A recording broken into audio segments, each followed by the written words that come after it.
Punch TV Addo from my mama have channel you so make sure say and then the first time I do her channel you and just subscribe and no like no share we will so be job adventure our comment section or edit the Punch TV the about man yourself the and say them back and them for and say story be about social media and so say agent ye abusuan for mun come home my uncle story na embra ye buy the emunche mu na ebebrem. Seats in parliament is 184. And so the NDC truly, for the first time, is in a comfortable lead. However, where I see it, this has put me in a very reflective mood and has really humbled me. Because it's humbled me to realize that the Ghanaian people may be slow to anger, but when they rise in righteous indignation, no force in this world can stand before them. Listening to President Akufo-Addo on Monday call John Mahama his friend of over 20 years made me realize that the die was cast and that President Akufo-Addo had seen his smoothness level. When President Mahama was campaigning and came to my constituency in Ingo Pram, he said he wasn't going to debate. He made a statement that he was never going to debate Bawumia because he knows his level. Akufo-Addo has seen his level. You know, the arrogance and the haughty pomposity with which he said he will not hand over to John Mahama. I can never hand over to him. But, well, now you are going to hand over to him.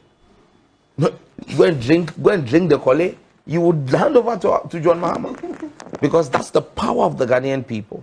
But like I said, it humbles me to know that the people who have humbled and given Akufo-Addo a lesson in humility, in 4 years will go back to the polls again. And so President Mahama and all of his appointees and all of us in government, including your good self. Yes, that's why I said all of us, myself included, would need to learn that we hold and wield power in trust for the Ghanaian people. And that ultimate power rests with the Ghanaian people. You know, and to whom much is given, much is expected. The level of expectation that Ghanaians have placed on us. And I was speaking with a few senior clergymen who we've worked with in the lead up to this election. You know, I've organized a number of meetings of the clergy with President Mahama. Not nkansah way more. Well, I won't go there. Yeah, but you know, once you get the term president to sign the LGBT, no, it's up to him. Mr. George, proceed. It's up to him to sign. No, gentlemen, please. He brought us into it, so. Mr. George, proceed.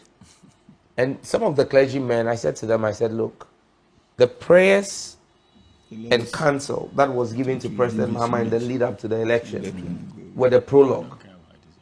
The main movie is now going to start. They even need to counsel him more and pray more for him because the weight of expectation on his shoulders, only God can guide him to lead this country right. You know why? You're coming from a place where the mess is colossal. The damage is gargantuan. The rot. I mean, you know, when you say it in English, it doesn't cover it well. But you know, when they say it in Chi, Katashishe, Proye, Dream, they can't. Where we are coming from. Look, this nation, the Flagstaff House, stinks to the high heavens with corruption. And the weight of expectation from the young people of Ghana, the middle class, the elderly, on the shoulders of this man from Boli Bamboy. And I can call him a young man when you compare his age to Akufo-Addo's age. He's a young man. The weight of expectations upon his shoulder. Only God can guide him. And that's been my daily prayer for him this week. That God will give him the wisdom and the knowledge to know the right people to put in office. And that he himself will show the kind of leadership that the Ghanaian people expect. To everyone who will find themselves in his government, you must learn humility. If you don't have it, go and start learning it. Because we would serve the people of Ghana. The people of Ghana will not serve us. And so look, I wake up sometimes in the middle of the night with trepidation. Because when you understand the weight of expectation, and you look at the fact that the purse is empty. Look, Professor Jampo, Martin Pebu have accused governments in the past of stealing from the purse. The Akufo-Addo government did not steal from the purse. They stole the purse. But you see, we had And this, so now- we had this in 2016, that the meat was down to the bone. And we're hearing this now. Some have recommended that So there was the nothing in the Ghanaian purse. people to believe this. Carry us every step of the way through the transition. Absolutely. Let us see it, telecast it live, so we know what you'll be talking about in those small rooms. You know, Alfred, you know, when they said the meat was down to the bone, yes, but no government, the Akufo-Addo government did not have to, within 18 months of taking over office, pay out over 18 billion in outstanding domestic debts that have been pushed and fast forwarded to 2026. They did not have to pay in 4 years $4 billion to external creditors, as we would have to do in 2028. Look, the payments, most of the loans that Ken Ofori-Atta took and benefited from personally through his enterprise group. Data bank. Many of them are due, most of the local ones are due in 2026. That's why President Mahama has written to the IMF and said, look, you've signed a contract or entered a program in with Akufo-Addo. You've disbursed 2/3 of the money already. Meanwhile, you've just done half of the process. And we've got over 18 billion to pay in 2026 and over $4 billion to pay to external creditors. Don't forget that the MPP for the past almost 24 months has not serviced a single foreign debt. And all of that is sitting on our books, accruing interest. Yes. John Mahama is coming to carry that burden. And so I agree with you that the next NDC administration, I believe that that government must have a ministry, not of information, not just of information, but a ministry of information and public engagement, where we will constantly carry the people of Ghana along, letting them understand what the status and what the issues are. Let them understand where we are as a country. How much revenue have we? Look, and I'm going to share with you. Yesterday, a woman came all the way to Ningo. Yesterday, I started my thank you tour. From here, I'm going to continue today. A woman came to me yesterday with evidence, and my heart broke down. I told her I would speak about it here today. She works at an axle load station. And now I need to please listen to me. She does not work at a start point or an end point. She works at an axle load station midway in the country. In November this year, she was sacked from office, from post, and told to go home that they can't work with her. You know why? In 2023, her axle weight station, at that time, the person who was managing it was called David Kwashi. And I'm putting out the facts. In January 2023, that axle load station generated 235,266 Ghana cedis. In February, 175,005 Ghana cedis. In March, 323,214 Ghana cedis. And I can give you the whole year. The highest was in December, where it recorded 608,159 Ghana cedis. This was 2023. In 2024, a gentleman called Katako Castro took over. In January, he recorded 365,697 Ghana cedis. In February 2024, 498,808 Ghana cedis. And then in March, from 1st of March to 12th March, he recorded 351,256. Then this lady takes over. This lady, I don't want to put out her name yet. She takes over in March, on the 13th of March.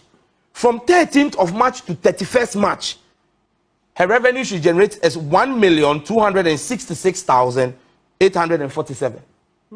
By the time she works in the whole of April, she generates 3,140,831. In May, it drops to 2,140,531. June, 2,018,731. July, 2,653,622. August, 2,908,178. In September, 3,251,256. October, 3,758,378. Between 1st November to 10th November, 1,365,524. Do you realize what was happening? The average rate of revenue from that axle weight station was 250,000. As soon as this lady takes over, her average is 3 million Ghana cedis. She was called by the Highways Authority and told that she was raising too much revenue because there's a cartel that drains the money that is raised and declares only average of 250,000 every month. One axle weight station. This is one. And so imagine that these vehicles have gone through a number of axle weight loading stations across the country before they get to her place. And from her place, they continue. And this is what the revenue loss is. Because there are people sitting at highways. And the matter went to Asensu Boache. He said he was going to investigate. Because when he saw the figures, look, there is no way you will see these figures and not understand what is happening. Then she was told to go home because she's NDC. Oh. Yes. So these are the kinds of slippages and leak in our system that we need to collectively work as a country to plug. One axle load station. And she was laid off. Oh, she's been sent home. Since 10th of November, she's been sacked from the Highways Authority. And I would wage a campaign and a war to ensure that this woman is reinstated. Because these are the kind of Ghanaians we must celebrate. In fact, she reported to the BNI in June this year, that her life is under risk because she was told that she must not exceed 1 million again. And when she was given that order, she started getting 3 million. And now they sacked her. The BNI could not protect her. Under Akufo-Addo, I'm talking about 2024. I have the names of the people who were behind this. But you see, like I said, Operation Recover All Loot, Oral, will come after all of them. From the people at Highways Authority who are involved in the scam and the stealing of axle load. So imagine if you had 10 axle weighing stations across the country. And they are making revenue of at least 3 million Ghana cedis in one station. And they are declaring 250,000. Every month. Some people are sitting back and gleaning 2.5 million, 2.75 million from one axle station. Over 10 axle stations, that's 27.5 million Ghana cedis every month. This is what we are bleeding as a country. So when Akufo-Addo said Ghana yenye here mine, it's true. Yenye here mine. But we have people who have turned themselves into Draculas, drinking the blood and toil of Ghanaians. This is pure fact. The lady came to me, she was crying yesterday. Crying. She said, look, my life is at risk. She can't live in her house. They are threatening to kill her. A woman. Even now. She's been laid off. Yes. So you see, this is the weight of cleanup that John Mahama has to do. And that is why you cannot entertain such thievery and such corruption under the next Mahama administration. We would out and fight anybody. Look, and President Mahama has a track record when it comes to fighting corruption. You may accuse his government of corruption. But President Mahama had, and I worked under that administration, he had a sunshine campaign. And you see, I'm sure that today, many of our civil society friends have seen the difference between President Mahama and Akufo-Addo. We call President Mahama corrupt because we're hearing of the corruption, because he was fighting it. President Mahama sacked Victoria Hammer because she had an intention. She was caught on tape with an intention of making $1 million. She didn't make it. An intention. He kicked her out of his government. President Mahama caused his bosom friend and colleague in parliament to be investigated and jailed for lack of oversight. Abu Gapele. Yes, Abu Gapele was not the one who signed the contract. But he was overseeing the agency that signed the contract. He was jailed. That's President Mahama. Meanwhile, they used Jida. As Lauso and Co, they sat on media houses and sang with Jida to kick us out of government. Meanwhile, it was President Mahama's investigation. When Brazil happened, President Mahama asked a revered judge of the Court of Appeal, who again, by the way, has been punished by the Akufo-Addo administration, Justice Senyo Jamefe, punished and overlooked for promotion, because they think that he is not going to play the partisan politicking that goes on at the apex court of our land. He's a senior most. They have jumped over him with several people. They've left him at the Court of Appeal. Justice Senyo Jamefe did a national investigation which was telecast on the Brazil scandal. Ęvịl Ankara was moved out of the Ministry of Youth and Sports. When the bus branding issue happened, and it came out at Public Accounts Committee. President Mahama caused Julius Deborah as Chief of Staff to retrieve the monies that were paid in excess to the company. That's President Mahama's track record. And caused the late Jifa Ativo to resign. That's his track record. He did not write her a letter calling her my dear Jifa Ativo.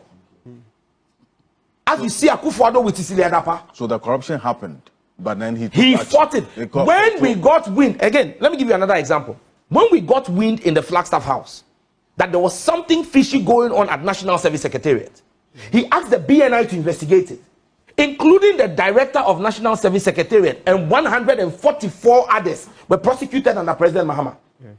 Monies were retrieved, people were sent to jail. What have you seen under President Akufo-Addo? The same National Service Secretariat. People are wearing $300,000 wristwatches, sitting there as public servants at National Service Secretariat. Richard Mill, $350,000 wristwatches. Why are they able to afford that? Because every month they have created 40,000 ghost names and are making 27.5 million Ghana cedis. You're talking about the fourth estate absolutely. And what did you see President Akufo-Addo? Shield them. They actually went to court and got their cronies in the judiciary to look. We need a proper cleanup of this country, from the judiciary to the security services. President Mahama must purge the judiciary of partisanship. Those who sit in the high courts, in the courts of appeal, and in the Supreme Court, who are playing partisan politics, must be taken off for them to either go and contest as national women organizers or national organizers of the MPP. They have no business in our judiciary. Today, the ordinary Ghanaian does not believe that the judiciary of Ghana can give them justice. And the judiciary is supposed to be the last bastion of hope for the ordinary Ghanaian. Our security services have become so partisan, that you've had to see the security services for the first time vote against their commander-in-chief. President Akufo-Addo lost in every polling station in Burma camp. You have that data? Oh, yes. All the results from Burma camp, except one. And there were about 33 polling stations there.